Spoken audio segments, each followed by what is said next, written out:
Donc voilà ce que je voulais expliquer, comment le projet il est pensé.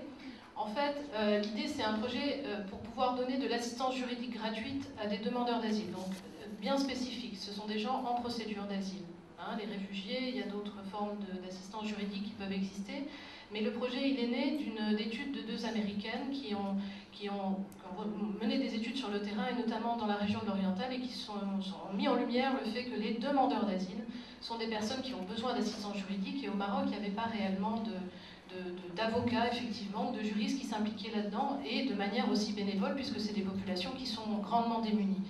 Mais pour organiser cette assistance juridique gratuite, encore faut-il former les acteurs. Donc ça a été le début, la pierre fondamentale de ce projet. Former des juristes et des avocats marocains, en gros, voilà, on a épluché ensemble la Convention de Genève, et cette formation, elle est axée sur le droit, mais aussi sur la pratique professionnelle. Moi, je me suis fait épauler également d'une psychologue qui a travaillé longtemps pour Caritas ici à Rabat et qui a pu éclairer les participants sur des aspects beaucoup plus psychologiques, les répercussions psychiques de l'exil, les techniques d'écoute, etc., pour mieux préparer les juristes et les avocats à cette réalité-là. Ils ont affaire à un public qui est bien spécifique et qui est meurtri, qui a vécu des choses terribles, que ce soit dans leur pays d'origine, sur le parcours d'exil ou encore ici au Maroc. Et le projet se veut aussi très concret, c'est-à-dire que par après on organise des ateliers en petits groupes sur par exemple les techniques de recherche d'informations sur les pays d'origine, parce qu'il faut être documenté sur ce qui se passe dans les pays d'origine pour bien accompagner sur le plan juridique les demandeurs d'asile. Et après ce qu'on propose, c'est pour bien sûr les volontaires, c'est la prise en charge d'un cas concret. Ça sous-entend que dans le cadre du projet, on identifie, moi j'ai beaucoup d'entretiens avec des migrants qui souhaitent mieux connaître ce que fait l'association et voir comment on pourrait les aider. Certains parmi eux sont dans une problématique d'asile, d'autres non, et on s'occupe de les orienter vers d'autres procédures. D'accord ? Mais le but du projet, c'est de pouvoir permettre à des juristes et à des avocats volontaires et sur une base bénévole d'apprendre concrètement et de prendre en charge un cas.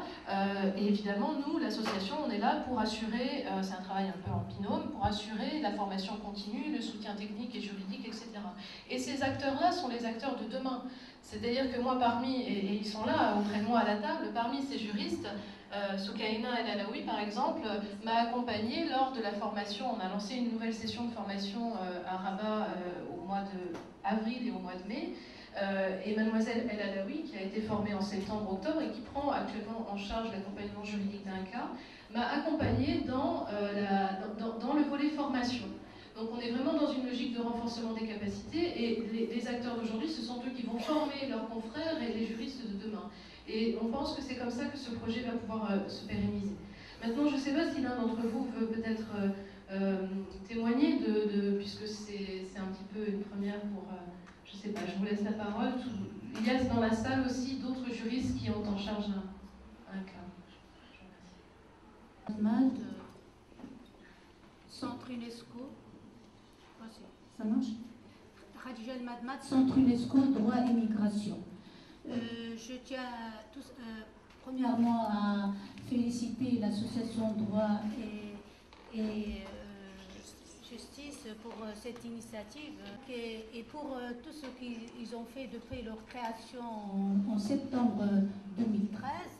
Je voudrais juste un petit peu rectifier ce que Maud avait dit, que le Maroc est très connu depuis très longtemps par ces juristes de la migration et des droits des réfugiés.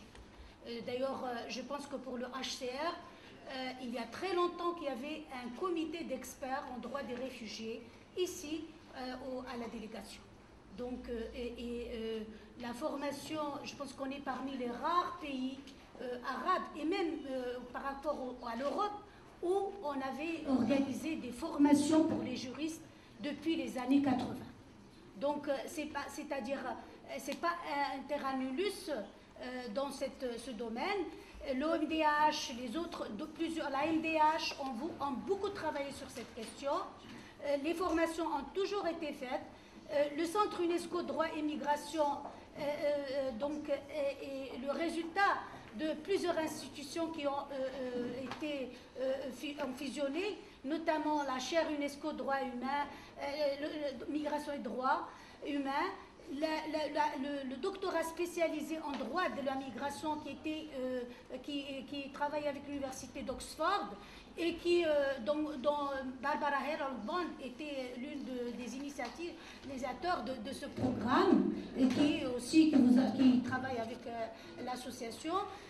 Il y a eu aussi les deux autres institutions étaient des institutions académiques qui travaillaient avec des chercheurs et nous avons formé des doctorants, des docteurs qui sont maintenant dans des associations internationales, dans des organismes internationaux, au ministère, au HR, etc. Et l'association Migration et Droit, qui travaillait aussi bien sur le côté pratique que le côté théorique du droit de la migration, a travaillé, a organisé beaucoup de rencontres, et notamment la dernière, c'est pour célébrer la Journée internationale des réfugiés. C'était organisé avec le HCR à la Bibliothèque nationale, en faisant appel à un grand spécialiste en droit des réfugiés, le professeur James Hathaway de Michigan University. Donc, il n'y a pas intérêt nullus. C'est bien qu'il y a d'autres, tout le monde s'implique, mais il faut vraiment aussi rendre à César ce qui est à César. Moi, je dirais, donc, c'est ce qui est bien. Moi, je suis peut-être assez plus âgée que vous. Je sais bien qu'il y ait des jeunes qui s'impliquent. C'est très bien, mais il faut reconnaître aussi qu'il y a des gens qui ont travaillé pendant très longtemps sur la question. Je pense que mon livre « Asile et réfugiés dans les pays afro-arabes » était parmi les premiers livres dans le monde arabe sur la question. Donc, et aussi, je voudrais vous féliciter pour les recommandations, parce que ce qui nous intéresse maintenant, c'est cette nouvelle politique migratoire et l'implication de tout le monde.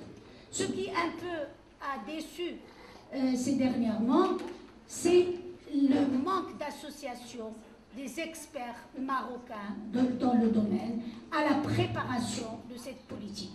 On nous a informés, mais pas associés.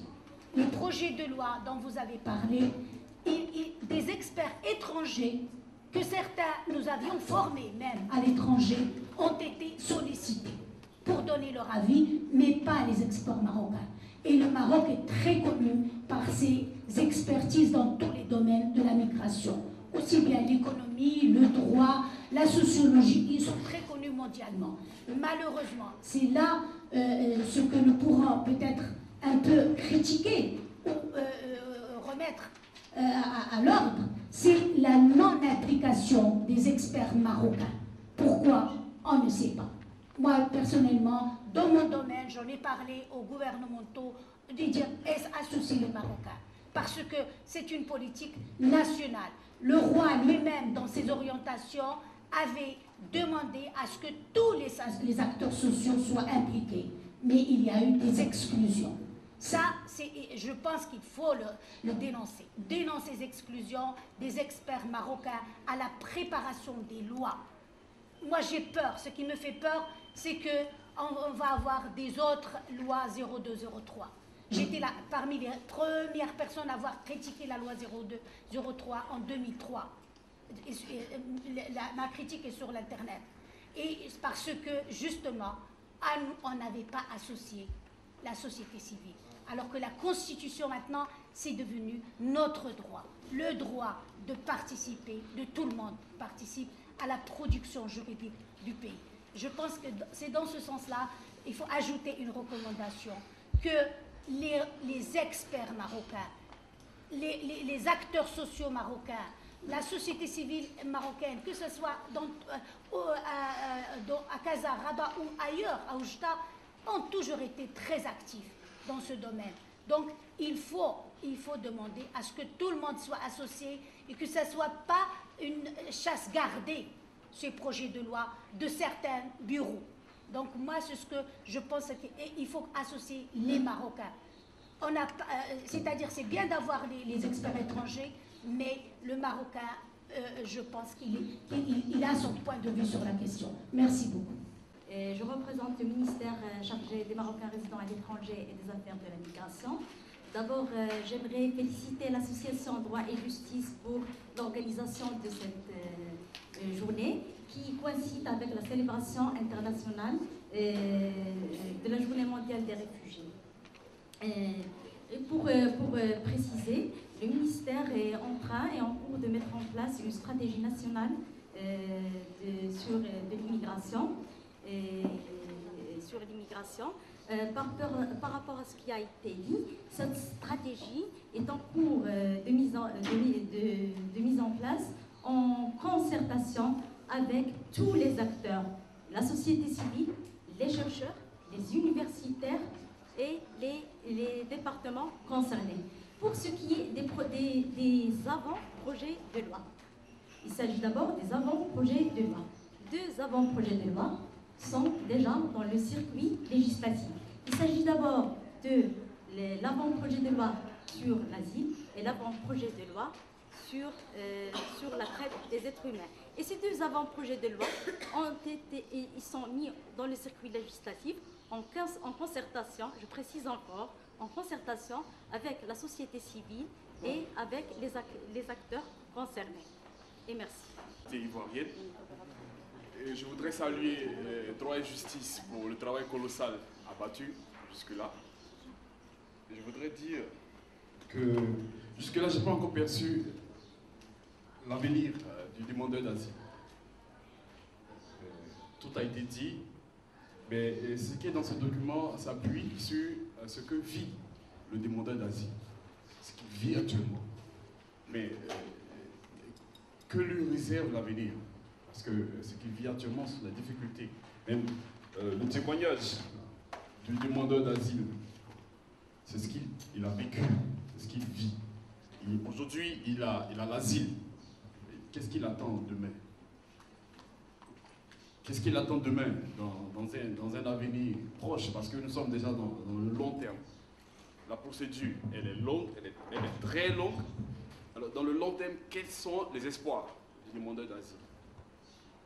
Dans le long terme, quels sont les espoirs du demandeur d'asile? Voilà un peu ce que je voulais dire.